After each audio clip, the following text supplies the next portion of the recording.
আল্লাহর নবী দুইজনের বিষয় বলেছে, আরহাম উম্মতি বি উম্মতি আবু বকর, আর একবার বলেছে আসাদুহুম ফি আমরিল্লাহি ওমর। আমার একজন সাহাবী আমার রওজার ডান দিকে ঘুমাবে, আর একজন সাহাবী হযরত ওমর আমার বাম দিকে ঘুমাবে। হযরত ওমর বুঝে ফেলেছে কেন আবু বকর কোথায় যায়। মুসলমান ভাইরা রে আমার, হযরত ওমর রাদিয়াল্লাহু তাআলা আনহু মিটিং শেষ করলেন, বিবিকে ডাক দিলেন, বিবি এক বাটি হালুয়া রান্না করো আমাকে দাও। হযরত ওমর রাদিয়াল্লাহু তাআলা আনহু এক বাটি হালুয়া নিয়া এই গ্রাম্য সাহাবীর কথা অনুযায়ী চলা শুরু করলেন রাস্তা দিয়া। যাইতে যাইতে যাইতে যাইতে দেখে একটা বিশাল বড় একটা মোড়, ডাইনে যাবে না বামে যাবে। হযরত ওমর চিন্তা করলো ডান দিকে চলা শুরু করি। ডান দিকে যাইতে যাইতে দেখে রাস্তার কিনারে কিছু ঘর বাড়ি, ঘরের ভিতর দিয়া কিনার দিয়ে একটা রাস্তা দেখা যায়। হযরত ওমরের রাস্তা দিয়া যাওয়া শুরু করলেন রে বাজা। হযরত ওমর যখন ঘর পার হলেন, তার নাকে দুর্গন্ধ পাওয়া যায়, নাকের ভিতর দুর্গন্ধ আসে। হযরত ওমর বুঝে ফেলেছে আমার জায়গা মতো আমি চলে আসছি, আমার জায়গা মতো বাজার আমি চলে আসছি।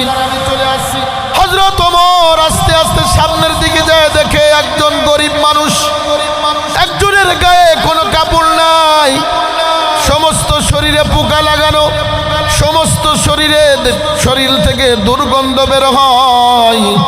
হযরত ওমর বুঝে ফেলেছে আমার স্থানে আমি চলে আসছি। মনে হয় আবু বকর প্রত্যেকদিন এই জায়গায় আসে। আল্লাহু আকবার। হযরত ওমর যায় বললেন, ভাই আপনি কে? ওই কুষ্ঠরোগীর মানুষ, ওই অসুস্থ ব্যক্তি মন থেকে ডাক দিয়ে বলল, ভাই এত দেরি করেছো কেন? প্রত্যেকদিন তো তুমি আরো সকালে আসো, আজকে এত দেরি করে খাবার আনছো কেন? কেন দেরি করেছো? কেন দেরি করলা? হযরত ওমর পরিচয় দিলেন না। হযরত ওমর বুঝে ফেলেছে হযরত আবু বকর খলিফা। আমার মতন সলিমুল্লাহ না, আমার মতন কলিমুল্লাহ, আমার মতন চোর না, ডাকাত না, অর্ধ জগতের বাদশাহ হযরত আবু বকর খলিফা হইয়া একজন কুষ্ঠরোগের কাছে খাবার পৌঁছায়, আর আমাদের নেতাগুলি গরিবের মাল লুট করে খায়। কথা কোন ঠিক কিনা?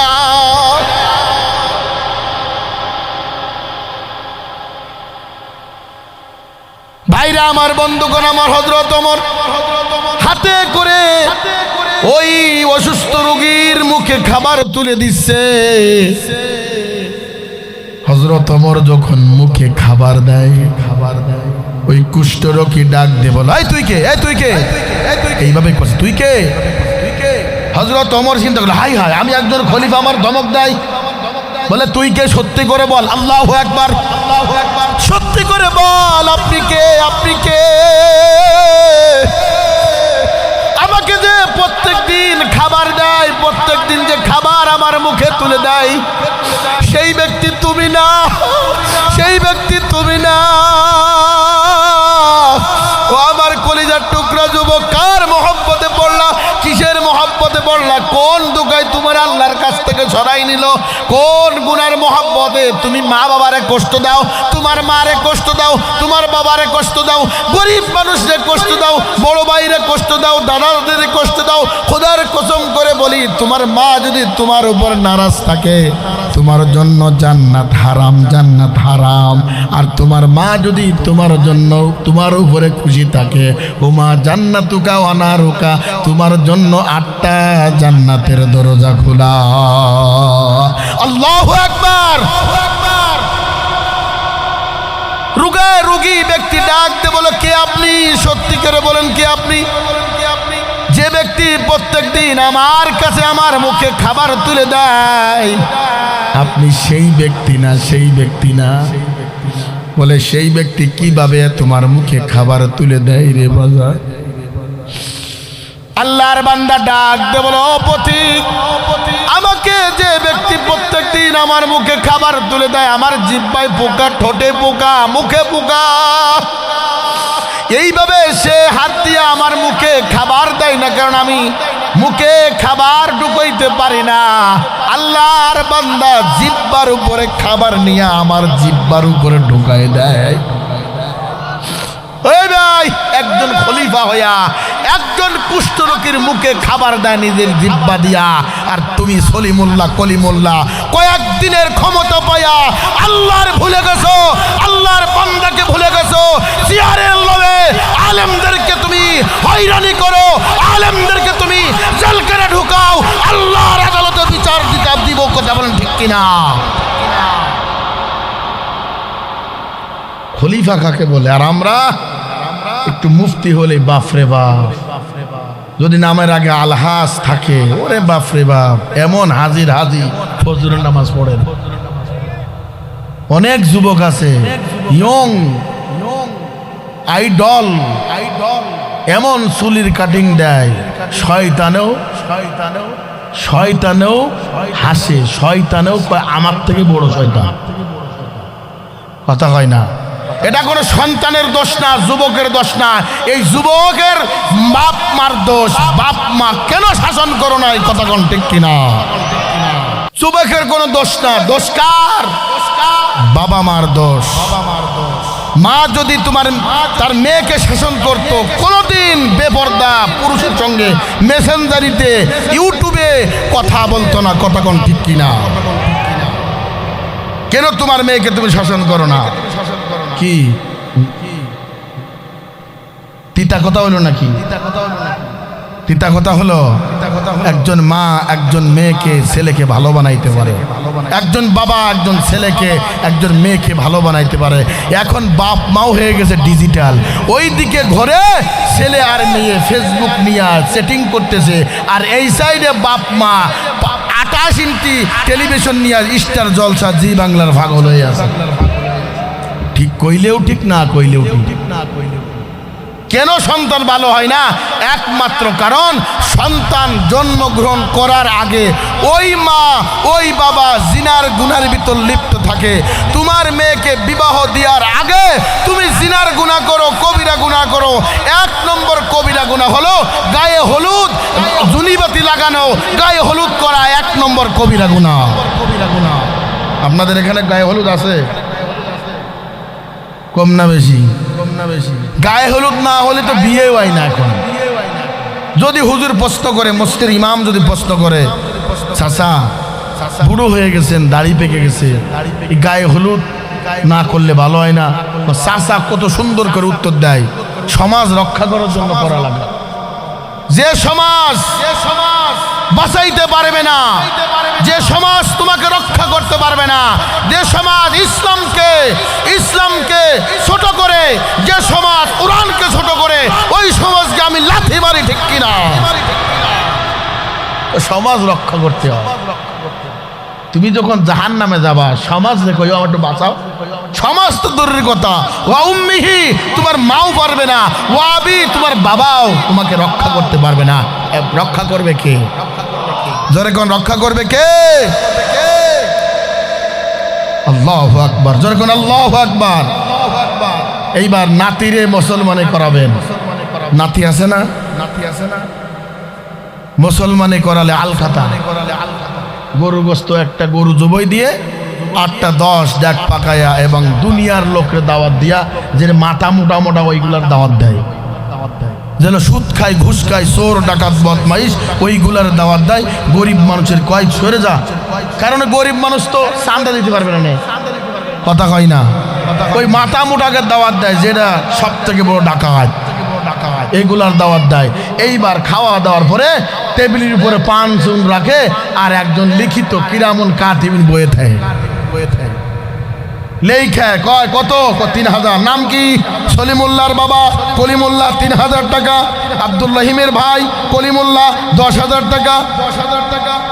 সম্পূর্ণ হারাম। ঠিক হারাম হারাম। এইবার আর একটা সুবিধা হয়েছে, দাদা নাতিরে মুসলমানি করাবে, আশা ভরসা ব্যারাক সেরাক আছে কিনা? লোন নেওয়া হালাল না হারাম? সম্পূর্ণ হারাম। যারা ব্যারাক থেকে, আশা থেকে, এনজিও থেকে লোন নেয় সম্পূর্ণ হারাম। এই লোনের টাকা দিয়া যত লোক খাবে তত লোক হারাম খাবে। যার গোস্ত তৈরি হবে এই গোস্ত জাহান্নামে জ্বলবে। কথা কোন ঠিক কিনা? দাদা 1 লাখ টাকার লোন নিছে আশা ভরসা থেকে, নিয়ে বিশাল বড় একটা আয়োজন করেছে, মুসলমানের আয়োজন। লোন নেছে কত? এইবার হালকাদা চান্দা মান্দা তুলে এবার লাভ হয়েছে 50,000, 1.5 লাখ টাকা উঠছে। লাভ কত? জোরে কোন লাভ কত? বিনা পুঁজির ব্যবসা, বিনা পুঁজির ব্যবসা। এইবার বিকেল বেলা খাওন দাওন শেষ, 4টের দিক দাঁতে খরা নিয়া বাজারে যায় দাদা, কত খুশি। লাভ কত? 50। কি খুশি দাদা। চার দোকানে বইয়ে ঠ্যাঙ্গের উপর ঠ্যাং দিয়ে কয়, এই বড়া টাকা দে। বাপরে বাপ, ডাকাতের করে ডাকাত, পরের টাকা লুটে খাস, চা দে। এই দোকানে যা সবার চা দে। ওরে দানবীর মনে পড়ে দাঁড়াইছে। আর একজন কয়, দাদা খুশি কে? কয় নাতি বলিস না, 1 লাখ টাকা চান্দা তুলিছি ব্যারাক থেকে, নাতিরে মুসলমানে করাইছি, হালখাতা করেছি, 1.5 লাখ টাকা উঠেছে। লাভ 50,000, বিনা পুঁজির ব্যবসা। এই পুঁজি এত লাভ, এত লাভবান, মনে চাচ্ছে আমি আর একবার কাটান দিই। কথা কয় না, কথা কয় না। আপনাদের এখানে হালখাতা হয়? হয়। ওয়াদা করতে হবে আজকের থেকে আর কখনো নাতিরে মুসলমানি করাইয়া হালখাতা করবো না। পারলে সম্মত থাকলে ফি সাবিলিল্লাহ খাবো। কারাগার রাজি আছে ইনশাআল্লাহ বলি, আল্লাহ কবুল করো, আমিন আমিন। ভাইরা আমার, বন্ধুগণ আমার, হযরত আবু বকর সিদ্দিক রাদিয়াল্লাহু তাআলা আনহু আমাকে প্রত্যেকদিন এইভাবে খাবার খাওয়াই। নিজের জিহ্বার উপরে খাবার দিয়াম, আমার মুখের ভিতর জিহ্বা ঢুকাইয়া খাবার ঢুকাই। আপনি মনে হয় আবু বকর না, আপনি মনে হয় ওই ব্যক্তি না যে আমাকে প্রত্যেকদিন খাবাই। হযরত ওমর বলল, তুমি কি তারে দেখছো? বলেন না। তুমি কি তার নামটা শুনছো? বলেন না। হযরত ওমর বলে, তারপরে কি? বলে আমার মনে মনে একটা ইরাদা করেছি, ওয়াদাবদ্ধ হয়েছি, যে যুবকটা আমাকে প্রত্যেক দিন খাবার খাওয়ায় তার জিহ্বার উপর দিয়ে আমার জিহ্বার উপরে দেয়, মনে মনে নিয়ত করেছি আমি ওই ব্যক্তির কাছে কালিমা পড়ে মুসলমান হয়ে যাব। হযরত ওমরের চোখের পানি আর রাখতে পারল না রে বাজান। হযরত ওমর জড়াই ধরে বললেন, ও পথিক, তার নামটা ছিল আবু বকর, তার নামটা ছিল আবু বকর, তিনি ছিলেন অর্ধ জগতের বাদশা। এই কথা বলার সঙ্গে সঙ্গে ওই কুষ্ঠরোগী লাফ দিয়ে উঠছে, উঠে বলে, হাই হাই, একজন খলিফা হইয়া আমার কাছে এসে খাবার খাওয়াই যায়, তো আমি তার কদর বুঝি না। একজন খলিফা আমার মুখে খাবার দিত। হযরত ওমরকে বলছে, আমাকে তার কাছে নিয়ে যাও ক্ষমা চাওয়ার জন্য।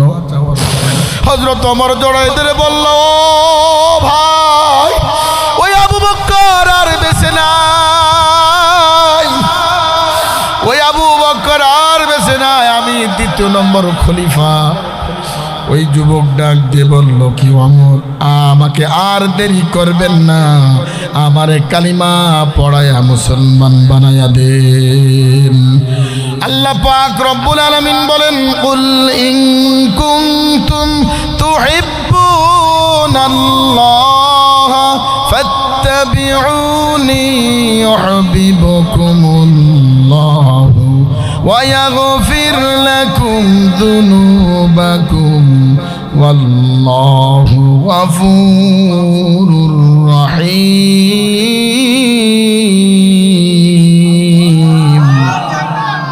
কুল, হে নবী, আপনার উম্মতকে জানাই দিন, যে ব্যক্তি আমাকে ভালোবাসবে যেন আপনাকে অনুসরণ করে।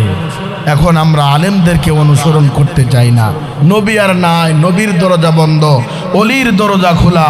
নবীর দরজা বন্ধ, অলির দরজা খোলা। অলি কারা? যাদের ভিতর দুইটি গুণ আছে তারাই অলি। এক নম্বর হলো যারা সদা সর্বদা কাকে ভয় করে।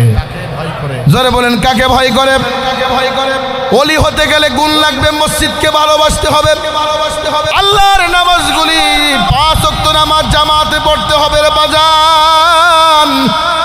আল্লাহর একজন অলি, ওলিয়ে কামেল, আব্দুল্লাহ ইবনে মুবারক রাহমাতুল্লাহ আলাইহি, তিনি একজন ওলিয়ে কামেল। 5 ওয়াক্ত নামাজ জামাতে পড়তেন। রাত্রিবেলা আল্লাহর সঙ্গে বন্ধুত্ব করার জন্য যাই নামাজ বিজিয়া ছাদের উপরে উঠিয়া আল্লাহর মহব্বতের জন্য, আল্লাহর ভালোবাসার জন্য নামাজ পড়তেন। আল্লাহর ওলি আব্দুল্লাহ ইবনে মুবারক রাহমাতুল্লাহ আলাইহি আল্লাহকে পাওয়ার জন্য নামাজ ছাড়ে নাই, আল্লাহকে পাওয়ার জন্য ইবাদত ভুলি নাই, আল্লাহকে পাওয়ার জন্য রমজান মাসের রোজা ছেড়ে দেই নাই রে বাজান। ও আমার পর্দার মা, তোমরা নামাজ পড়তে চাও না, ঘরের ভিতর টেলিভিশন চালাও, ঘরের ভিতর টেলিভিশন চালাও, ঘরের ভিতর ফেসবুক টিপো, ঘরের ভিতর গান বাজনা শোনো, ঘরের ভিতর মূর্তি রাখো। যে ঘরে টেলিভিশন থাকে, যে ঘরে মূর্তি থাকে, আল্লাহ রহমত ওই ঘরে প্রবেশ করে না বাজান।